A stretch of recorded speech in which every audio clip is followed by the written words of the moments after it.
Well, I think the funny thing is too, like we've seen, people complaining, well, he didn't release it on like Indiegogo or he didn't really. Well, yeah, but we've also seen those companies decide, oh, you're doing too well and you're not really part of what we want going on here. We're gonna shut you down. And you said that in the beginning. You're like, nah, I ain't fucking with these people no more. Like them, I'm doing my own thing, and I'm not letting you have a cut of it.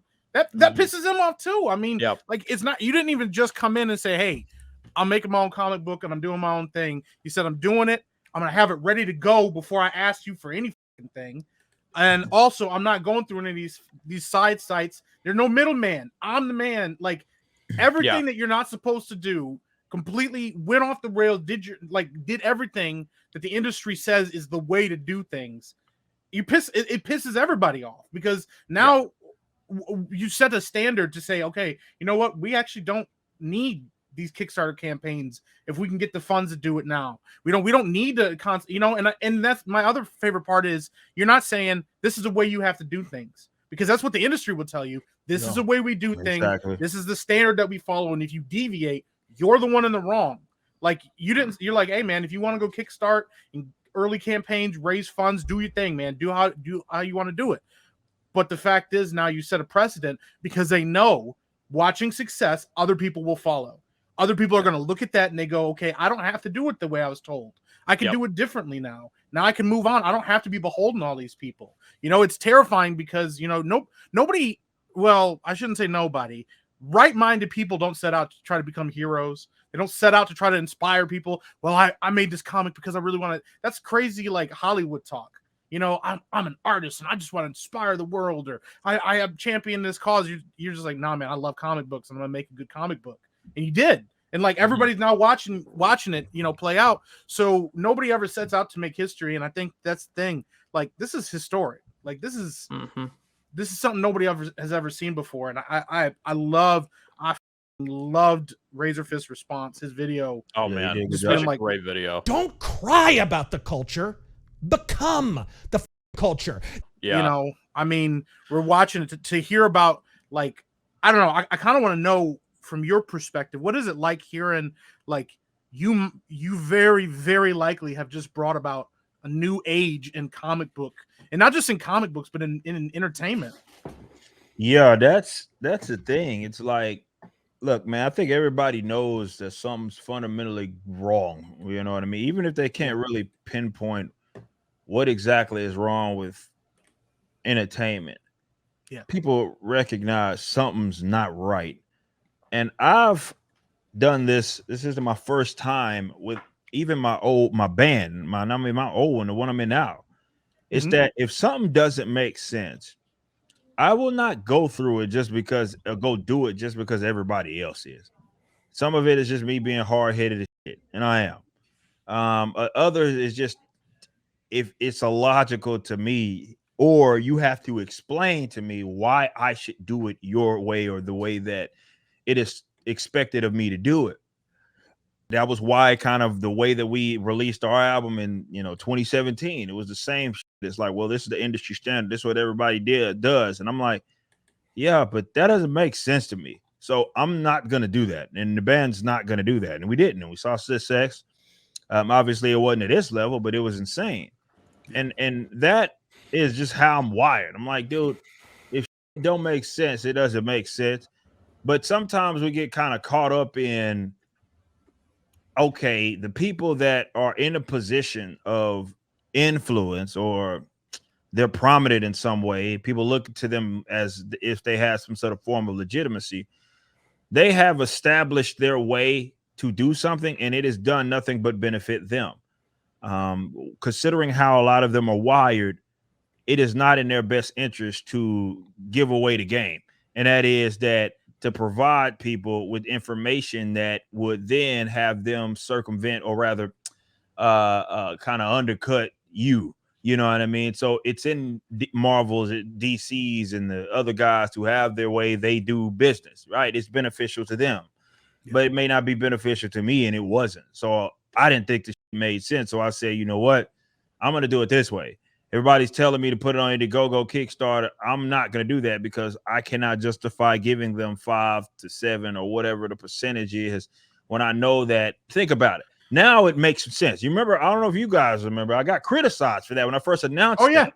Oh yeah. That I was like, hey, I'm gonna do my own thing. And people were like, why would you do that? Why wouldn't you do it on Indiegogo? Basically, everybody else is doing. I'm like, well, think about it.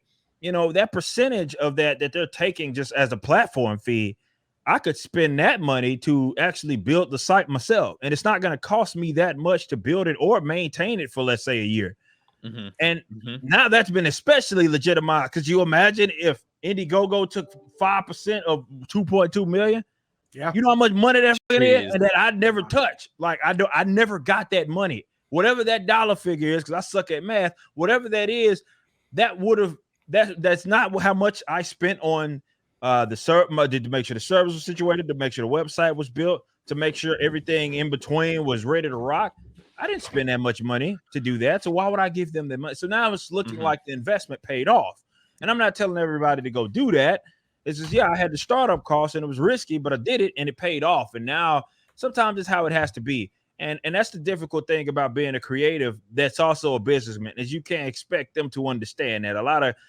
This is why, even Walt Disney was not a businessman. His brother was. And you know what I mean? And that's why his, that kind of worked out in certainly the way that it is. It's like oftentimes there are people that are either creative, they are the businessmen. And if you get yourself surrounded by great people, you can make a nice little mesh. I was blessed to have kind of both of those lines of thinking. So I'm looking at it, and I can't expect people that are purely creative to understand what that looks like. So when I was getting criticized for it, I was taking it because I was like, yeah, they don't get it now, but wait till it comes out. And wait till this thing launches. Did I expect to get $2.2 million? Hell no. But I expected to see some level of success. And once it got to where it got, people now see, okay, that's why he spent all that money. And even now, when it comes to the fulfillment process and all this stuff that we're going to have to, we got to ramp things up and try to get caught up. But even with that, it's like, we can figure it out. Like, I get how everybody else does it, but I don't want to do it that way, because I can't make it make sense. It's dollars just being taken off the top because people are lazy. Or rather, they don't want to do that. And I'm I get it. It's only so much time in the day. Sometimes you got to offset monies for other people and designate it for other people. But, sometimes it's like, no, like, you can do it yourself.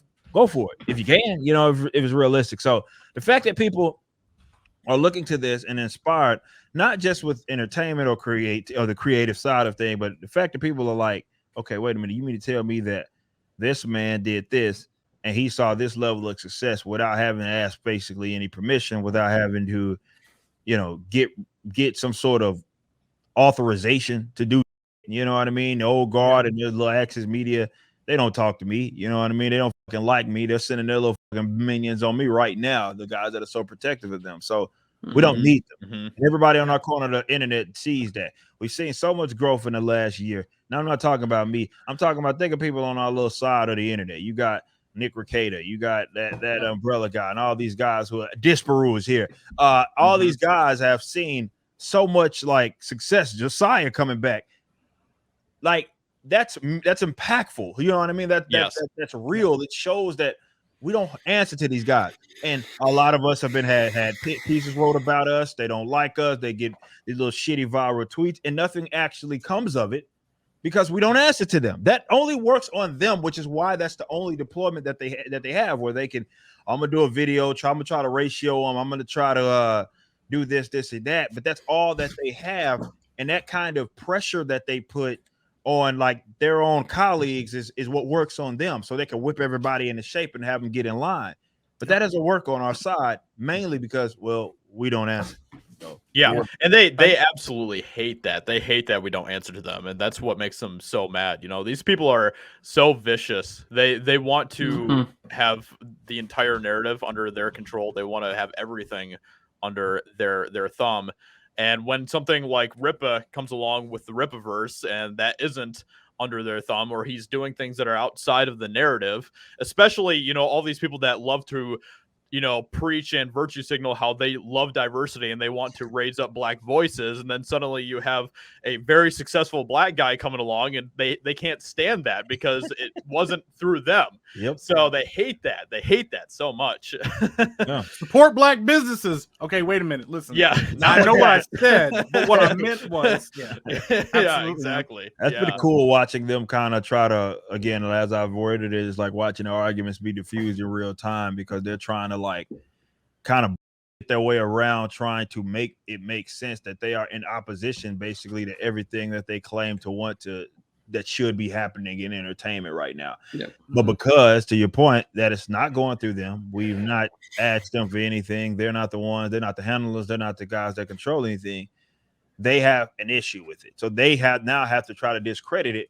And it's less to do about me, though it is about me, but more to do about themselves and not wanting to concede that they may have been wrong on everything. And this is how kind of narcissists that they are. This is kind of how they operate. It's like, well, I can't be wrong. You know what I mean? This has got to be something wrong with all of y'all. That's no, I'm not wrong. So, they're trying to cope with that. And you're seeing some of these emotional responses. Like, these are people really going through a crisis right now. Yeah. Like, not even joking. Like they're fucking going through it. Yeah. Oh yeah, absolutely. And the whole idea of coming off and doing it yourself, an attitude that people used to have like a few decades ago is things like anything worth doing is hard work. And so you put that hard work in and it pays off later by the fact that the reason you are untouchable is because it's all your own system. If you were like, because you saw Patreon kicked off a load of people, everyone went over to Subscribestar. Well, maybe they'll treat you right, or maybe they'll just decide one day if they got big enough that they don't need you anymore. Whereas if you set up your own system, and it's just a simple web page at the end of the day, you could also do that. And one of the things that you've got with this is the system's always been broken. If you go to books, I think Brandon Sanderson wrote 10 books before he managed to get published. And the moment he got published and it took off, they just went back and published his other 9 that he'd written before. So the books were always of the quality that they should have been popular, but they were gatekept by that industry. And they've always put themselves as, no, we will tell you what quality is, but that's just not necessary anymore. The audience is the judge of quality, and things will sink or swim off their own merit. And what you end up with is the publishers essentially just do marketing at this point, and they're not even as good as us at that. They don't have all the people that you do, or all the connections you do if you went through some kind of publishing house to get that kind of advertisement or get that kind of support. You doing it yourself carried a more... If anything, their publishing would just pay other people with YouTube channels to advertise it for you. Yeah. That's how marketing has traditionally worked. Well, the thing is, if you do it yourself and everyone believes in you naturally without getting paid, it is far more impactful. Yes. And that's what people want at the end of the day. Yeah. They want authenticity, not some fake bought message from someone that says it's good, but is really just getting paid to say it.